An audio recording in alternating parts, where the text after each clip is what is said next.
নমস্কার বন্ধুরা, দেখুন হয়ে গেছে আমার মুরগির মাংস ঝটপট। কিভাবে মাত্র 20 মিনিটের মধ্যে এই মাংস আমি করে নিয়েছি। সকালবেলা কিন্তু আপনারা এইভাবে তাদের বড়েরা বা বাচ্চারা অফিসে গেলে এইভাবে বানাতে পারবেন। মাত্র 20 মিনিটই লাগবে। কিভাবে করেছি অবশ্যই কিন্তু পুরো রেসিপিটি দেখবেন, আর ভিডিওটি ভালো লাগলে লাইক করে দেবেন। রেডি করে নিয়েছি আলু, পেঁয়াজ, টমেটো, আদা রসুন সব বেটে রেডি করে নিয়েছি। আগে আলুগুলো ভেজে নিই, চলো। আলুগুলো দিয়ে দিই কড়াইতে। আলু ভাজাতে দিয়ে দেবো নুন। আমি কিন্তু হলুদ দিয়ে ভাজবো না, নুন দিয়েই ভাজবো।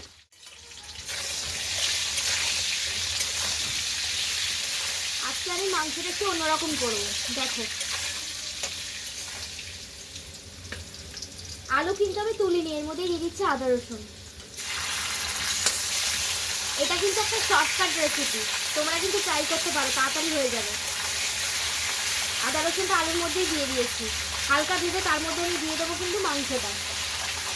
এখন আমি পেঁয়াজ রসুন কিন্তু এর মধ্যে দিইনি। এবার ভালো করে আমি আদা রসুনটা একটুখানি ভেজে নেবো, 1 মিনিট মতো ভাজবো। আমি ভেজে তার মধ্যে দিয়ে দেবো কিন্তু আমি মাংস। আমার কিন্তু আর আগের মতো কাঁচা গন্ধটা এখন আসছে না। তো আমি এবার এর মধ্যে দিয়ে দেবো মাংসগুলো। এই যে মাংস, আলুগুলো কিন্তু আমি তুলি, ঠিক আছে? আলুগুলো আমি একটু বেশি করে ভাজি, একটু কাঁচা কাঁচা, আলুগুলো সব ধাঁধা হয়ে ভেঙে যাবে।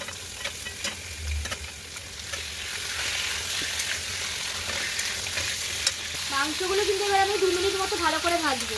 বন্ধুরা, আমার কিন্তু আলুগুলো হাফের বেশি সিদ্ধ হয়ে গেছে। এবার এর মধ্যে আমি দিয়ে দিচ্ছি কিন্তু পেঁয়াজ, টমেটো কাটা। কারণ এখন আর আলুগুলো না গলারও ভয় নেই, কারণ আমার অলরেডি হয়ে গেছে।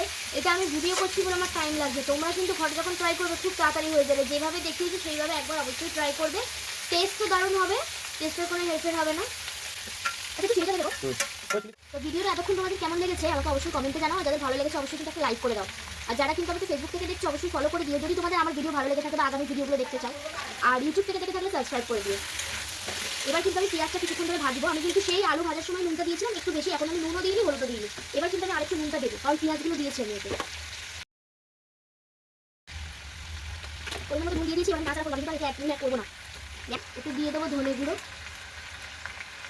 খুবই অল্প দেবো, বেশি দেবো না। আর দিয়ে দেবো জিরে গুঁড়ো। তোমরা বাটা মশলাও দিতে পারো। আচ্ছা, এবার দিয়ে দেবো লঙ্কা গুঁড়ো।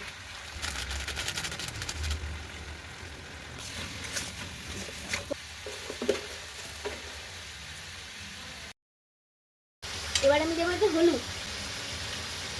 হলুদ দিইনি, তাতেই এত সুন্দর কালার এসছে। তাও একটু কালারের জন্য তো হলুদটা দিতেই হবে মাংসে। এবার হলুদটা আমি দিয়ে নাড়বো।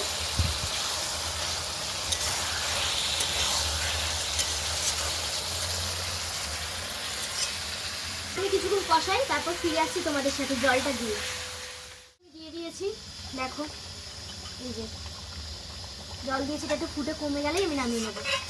জলটা একদম মাখা মাখা থাকবে, জলটা পুরো মরে যাবে। হয়ে গেছে, জলটা মরে গেছে। এবার কিন্তু আমি একটু চেখে বন্ধ করে দেবো গ্যাসটা।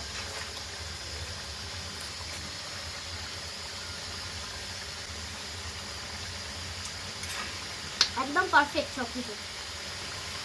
তাদের প্রণাম জানিয়ে, ছোটদের অনেক ভালোবাসা জানিয়ে ভিডিওটি এখানেই শেষ করছি। সকলে ভালো থাকবেন, সুস্থ থাকবেন। সবাইকে নমস্কার।